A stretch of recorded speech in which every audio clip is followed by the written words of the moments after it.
అందరికీ నమస్కారం.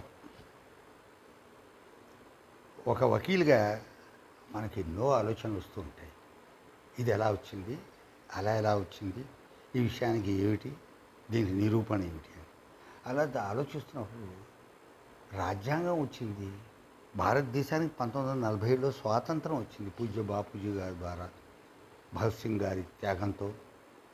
దాని తర్వాత సర్దార్ పటేల్ గారి యొక్క త్యాగంతో, పండిత్ జవహర్లాల్ యొక్క ఆలోచన పరిధిలో ఎంతమందో మహానాయకులు, నేతాజీ సుభాష్ చంద్రబోస్ యొక్క ముందడుగుతో స్వాతంత్రం వచ్చింది.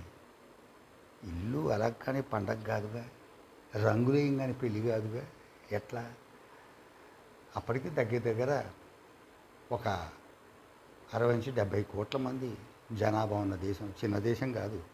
వీళ్ళందరూ ఏకీకృతం చేసి దగ్గర తీసుకొచ్చి వీళ్ళ మదిలోని భావాలకు అంకురార్పణ చేయాలంటే వీళ్ళందరి ఆలోచన ఎక్కడో చూడ బిగించాలి అని ఆలోచిస్తుంటే టక్కని తెలియదు ఒక మేధావికి.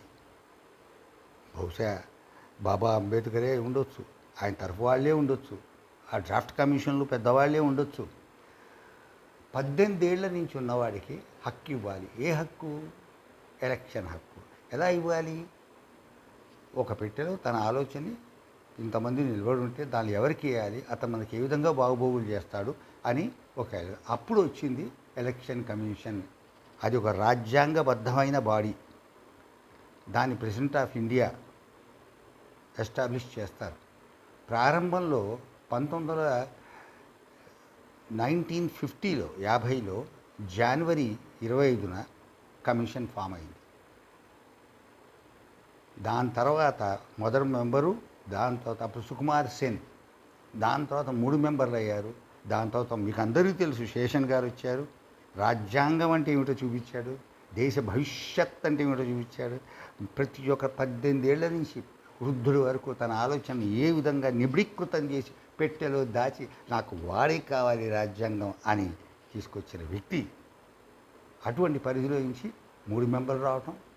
అయితే అప్పుడు పుట్టింది ఓటు 1950 జనవరిలో 25వ తారీఖు అనుకుంటాను. ఆ తర్వాత ఈరోజు మీరు చూస్తున్నారు ప్రతి రాష్ట్రంలో రక్తం చెందకుండా, చిన్న గొడవ లేకుండా, తిట్లు సమారాధన లేకుండా ఇతర ప్రపంచ దేశాల్లో చూస్తున్నాం. మన దేశంలో ఎంత అద్భుతంగా జరుగుతున్నది.